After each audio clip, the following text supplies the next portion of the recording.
Former Attorney General Eric Holder raising some eyebrows after he appeared to at least partially defend fugitive NSA leaker Edward Snowden during a podcast interview.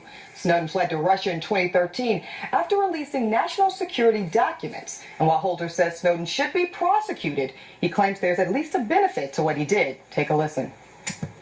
We can certainly argue about the way in which Snowden did what he did, but I think that he actually performed a public service by raising the debate that we engaged in and by the changes that that we made. Now, I would say that doing what he did and the way he did it was inappropriate and illegal. I think, in deciding what an appropriate sentence should be, I think a judge could take into account the usefulness of having had that national debate. Former U.S. Ambassador to the UN, John Bolton, says that along with Hillary Clinton's email scandal and this, we've got serious concerns now about the Obama administration's handling of classified info. What if Edward Snowden had revealed the location of American troops overseas or American strategic plans because in his conscience he thought we were doing something wrong? Everybody else in this country has a stake, and the stake the Attorney General has is to be, as the Supreme Court has said, the hand of the President in taking care that the laws be faithfully executed. Holder just disqualified himself.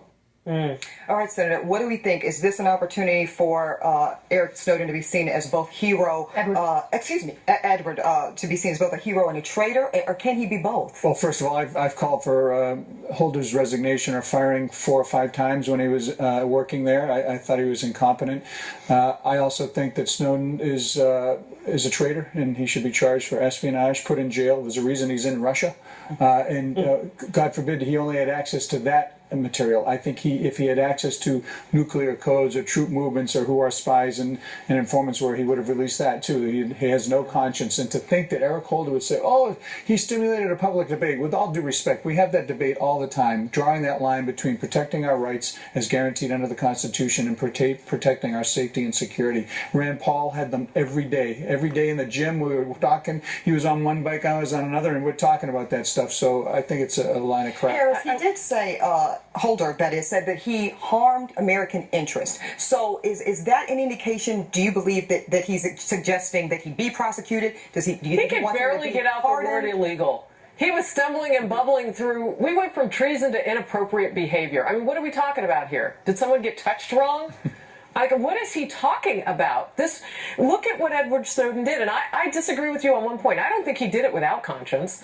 I think that if he'd had different information, he would have used his conscience to make a decision about what to do with that information. Thank the good Lord he didn't have Actually, that's not true. He had a lot of information, and if you read Glenn Greenwald's book, and if you watch Laura Poitras's movie, he had a lot of stuff that could have compromised national security, and he didn't give it to them. He didn't make it public. What he did do was spur the conversation that we had. It's you the don't reason think we Rand could have Paul it without Edward Snowden? No, I don't, because have you seen any whistleblowers since then? If you look at that, Rand Paul ran for president because of Edward Snowden. And we have the USA Freedom Act because of Edward Snowden. You have federal judges who actually agree that the United States government was collecting information illegally without warrants that was in violation of the law. Therefore, we have had a lot of reformations because of him. So you think he's both, is that what I hear, hero and traitor? Or what's your take? Yeah, I actually do think... He could have done that in a different way. He could have gone to his superiors. He could have gone to Rand Paul. But how do you respond? There were people in power that he went... Okay, here's what I will say to Ambassador Bolton. The location of U.S. troops, a great deal of respect for.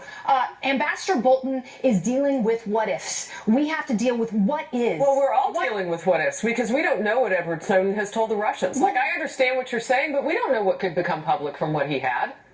We don't know yet. Okay, here's what we know. We know that we have had reforms, judicial and legislative and otherwise, and we're still having a conversation to make this country better because the government was... So we gotta go. We gotta go, ladies. But certainly he's done. So we're talking about it. So there's a lot of numbers. I love it. I watch it. What's it like to